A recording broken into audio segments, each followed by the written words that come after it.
प्रणाम। ओम नमो भगवते वासुदेवाय। पद्म पुराण में वर्णित परशुराम अवतार की संक्षिप्त कथा। श्री महादेव भगवान शिव कहते हैं, पार्वती, भृगु वंश में द्विजवर जमदग्नि अच्छे महात्मा हो गए हैं। वे संपूर्ण वेद वेदांगों के पारगामी विद्वान और महान तपस्वी हैं।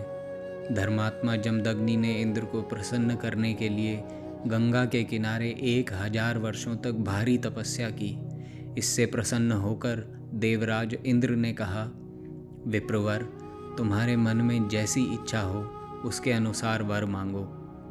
जमदग्नि बोले, देव, मुझे सदा सब कामनाओं को पूर्ण करने वाली सुरभि गौ प्रदान कीजिए। तब देवराज इंद्र ने प्रसन्नता पूर्वक उन्हें सब कामनाओं को पूर्ण करने वाली सुरभि गौ प्रदान की। सुरभि को पाकर महातपस्वी जमदग्नि दूसरे इंद्र की भांति महान ऐश्वर्य से संपन्न होकर रहने लगे। उन्होंने राजा रेणुक की सुंदर कन्या रेणुका के साथ विधि पूर्वक विवाह किया। तत्पश्चात परम धार्मिक जमदग्नि ने पुत्र की कामना से पुत्रेष्टि नामक यज्ञ किया और उस यज्ञ के द्वारा देवराज इंद्र को संतुष्ट किया। संतुष्ट होने पर शचीपति इंद्र ने जमदग्नि को एक महाबाहु, महातेजस्वी और महाबलवान पुत्र होने का वरदान दिया।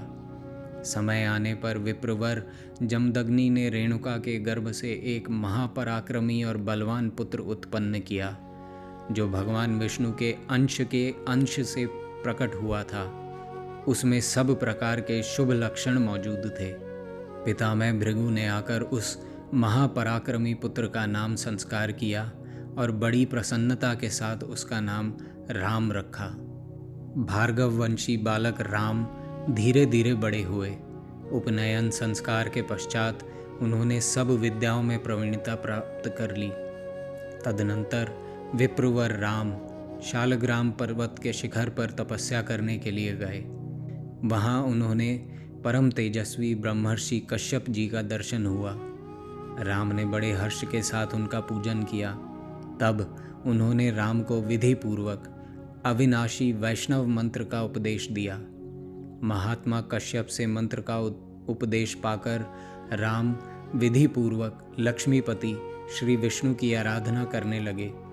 उन्होंने दिन रात षडक्षर महामंत्र का जप करते हुए कमल नयन श्री हरि के ध्यान पूर्वक अनेक वर्षों तक तपस्या की। महातपस्वी ब्रह्मर्षि जमदग्नि जितेंद्रिय एवं मौन भाव से तप करते हुए गंगा के सुंदर तट पर निवास करते थे। उन्होंने यज्ञ, दान और महान धर्मों का विधि पूर्वक अनुष्ठान किया। इंद्र की दी हुई गौ के प्रसाद से उनके पास सब संपत्तियां भरी पूरी रहती थीं। एक समय की बात है, हय राज अर्जुन सब राष्ट्रों को जीतकर अपनी सारी सेना के साथ जमदग्नि मुनि के आश्रम पर आए। राजा ने महाभाग मुनिवर का दर्शन करके उन्हें प्रणाम किया, उनकी कुशल पूछी और उन्हें भांति भांति के वस्त्र तथा आभूषण दान किए। मुनि ने भी अपने घर पर आए हुए राजा का मधुपर्क की विधि से प्रेम पूर्वक सत्कार किया तथा शक्तिशालिनी सुरभि गौ के प्रभाव से सेना सहित राजा को उत्तम भोजन दिया। राजा को उस गौ की शक्ति देखकर बड़ा कौतूहल हुआ और उन्होंने महर्षि जमदग्नि से उस गौ को मांगा। जमदग्नि मुनि के अस्वीकार करने पर हय राज ने उस सबला गौ को बलपूर्वक ले लिया। तब महाभागा सबला ने क्रोध में भरकर अपने सींगों से राजा के सब सैनिकों को मार डाला। तदनंतर स्वयं अंतर्ध्यान होकर क्षण भर में इंद्र के पास जा पहुंची। इधर अपनी सेना का विनाश देखकर राजा अर्जुन क्रोध से पागल हो उठा। उसने मुक्कों से मार मार कर मुनि जमदग्नि का वध कर डाला और लौटकर अपने नगर में प्रवेश किया। उधर राम ने देव देवेश्वर भगवान विष्णु की आराधना करके उन्हें प्रसन्न किया। भगवान ने अपने परशु, वैष्णव महाधनुष और अनेक दिव्यास्त्र प्रदान करके उनसे कहा, मैं तुम्हें अपनी उत्तम शक्ति प्रदान करता हूँ। मेरी शक्ति से आविष्ट होकर तुम पृथ्वी का भार उतारने और देवताओं का हित करने के लिए दुष्ट राजाओं का वध करो। इस समय पृथ्वी पर बहुत से मदोन्मत्त राजा एकत्र हो रहे हैं। उन्हें मारकर समुद्र पर्यंत सारी पृथ्वी अपने अधिकार में कर लो और महान पराक्रम से संपन्न हो धर्मपूर्वक इसका पालन करो। फिर समय आने पर मेरी ही कृपा से मेरे परम पद को प्राप्त होगे।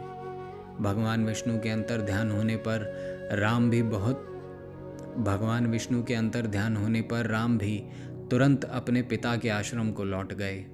वहाँ जब उन्होंने अपने पिता को मारा गया देखा तो वे क्रोध से मूर्छित हो गए और इस पृथ्वी को क्षत्रिय विहीन करने की इच्छा से हय राज के नगर में जा पहुँचे। वहाँ राजा को ललकार कर महायुद्ध में प्रवृत्त हुए और उसकी सेना का संहार करके अंत में उन्होंने राजा को भी मार डाला। इस प्रकार सहस्त्रबाहु अर्जुन का वध करने के अनंतर प्रतापी परशुराम जी ने कुपित होकर संपूर्ण राजाओं का संहार कर डाला। केवल राजा इक्ष्वाकु के महान कुल पर उन्होंने हाथ नहीं उठाया। एक तो वह नाना का कुल था, दूसरे माता रेणुका ने इक्ष्वाकु वंशी क्षत्रियों को मारने की मनाही कर दी थी, इसलिए उक्त वंश की उन्होंने रक्षा की।